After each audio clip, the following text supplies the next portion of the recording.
पांडवों का स्वर्गागमन। श्री कृष्णचंद्र से मिलने के लिए तथा भविष्य का कार्यक्रम निश्चित करने के लिए अर्जुन द्वारिकापुरी गए थे।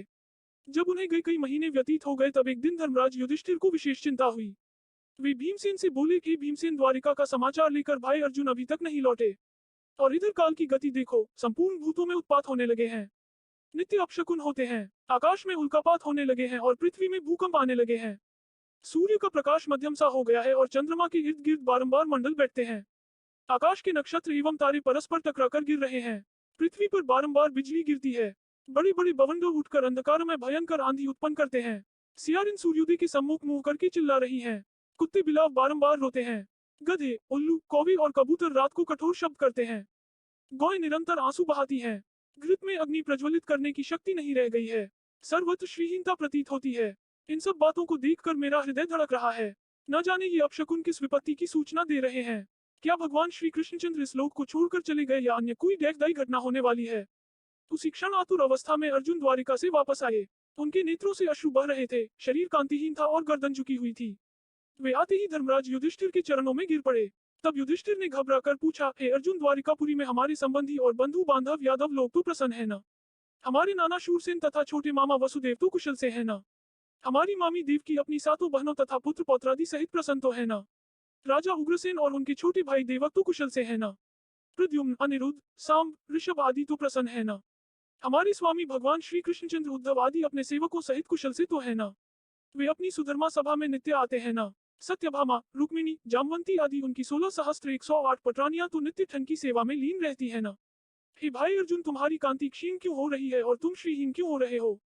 धर्मराज युधिष्ठिर के प्रश्नों के बौछार से अर्जुन और भी व्याकुल एवं शोकाकुल हो गए। उनका रंग फीका पड़ गया, नेत्रों से अविरल अश्रुधारा बहने लगी, हिचकियां बंध गईं। रुधिकंठ से उन्होंने कहा, हे भ्राता, हमारे प्रियतम भगवान श्री कृष्णचंद्र ने हमें ठग लिया। वे हमें त्याग कर इस लोक से चले गए, जिनकी कृपा से मेरे परम पराक्रम के सामने देवता भी सिर नहीं उठाते थे। मेरे उस परम पराक्रम को भी वे अपने साथ ले गए। प्राणहीन मुर्दे जैसी गति हो गई मेरी।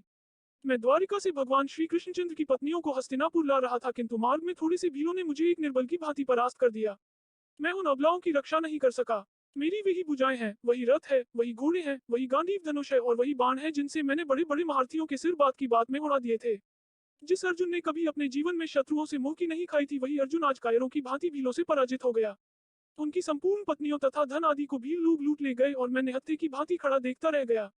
उन भगवान श्री कृष्णचंद्र के बिना मेरी संपूर्ण शक्ति क्षीण हो गई है। आपने जो द्वारिका में जिन यादवों की कुशल पूछी है, वे समस्त यादव ब्राह्मणों के श्राप से दुर्बुद्धि अवस्था को प्राप्त हो गए थे और वे अति मदिरा पान करके परस्पर एक दूसरे को मारते मारते मृत्यु को प्राप्त हो गए। ये सब उन्हीं भगवान श्री कृष्णचंद्र की लीला है।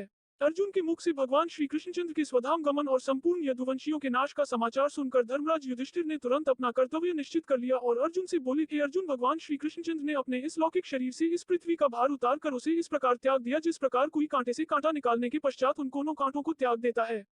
अब घोर कलियुग भी आने वाला है, अतः अब शीघ्र ही हम लोगों को स्वर्गारोहण करना चाहिए। जब माता कुंती ने भगवान श्री कृष्णचंद्र के स्वधाम गमन का समाचार सुना तो उन्होंने भगवान श्री कृष्णचंद्र में अपना ध्यान लगाकर शरीर त्याग दिया। धर्मराज युधिष्ठिर ने अपने महापराक्रमी पौत्र परीक्षित को संपूर्ण जम्बूद्वीप का राज्य देकर हस्तिनापुर में उसका राज्याभिषेक किया और शूरसेन देश का राजा बनाकर मथुरापुरी में अनिरुद्ध के पुत्र वज्र का राजतिलक किया।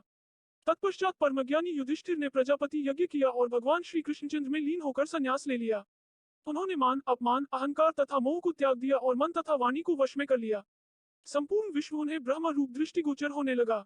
उन्होंने अपने केश खोल दिए, राजसी वस्त्राभूषण त्याग कर चीर वस्त्र धारण करके और अन्न जल का परित्याग करके मौन व्रत धारण कर लिया। इतना करने के बाद बिना किसी की ओर दृष्टि किए घर से बाहर उत्तर दिशा की ओर चल दिए। राजा संसार की अनित्यता का विचार करके द्रौपदी तथा भाइयों को साथ ले हिमालय की तरफ महाप्रस्थान के पथ पर अग्रसर हुए। उस महापथ में क्रमश द्रौपदी, सहदेव, नकुल, अर्जुन और भीमसेन एक एक करके गिर पड़े। इससे राजा शोकमग्न हो गए। तदनंतर वे इंद्र के द्वारा लाए हुए रथ पर आरूढ़ हो दिव्य रूपधारी भाइयों सहित स्वर्ग को चले गए। वहां उन्होंने दुर्योधन आदि सभी धृतराष्ट्र पुत्रों को देखा। तदनंतर उन पर कृपा करने के लिए अपने धाम से पधारे हुए भगवान वासुदेव का भी दर्शन किया। इससे उन्हें बड़ी प्रसन्नता हुई। यह मैंने तुम्हें महाभारत का प्रसंग सुनाया है। जो इसका पाठ करेगा वह स्वर्गलोक में सम्मानित होगा।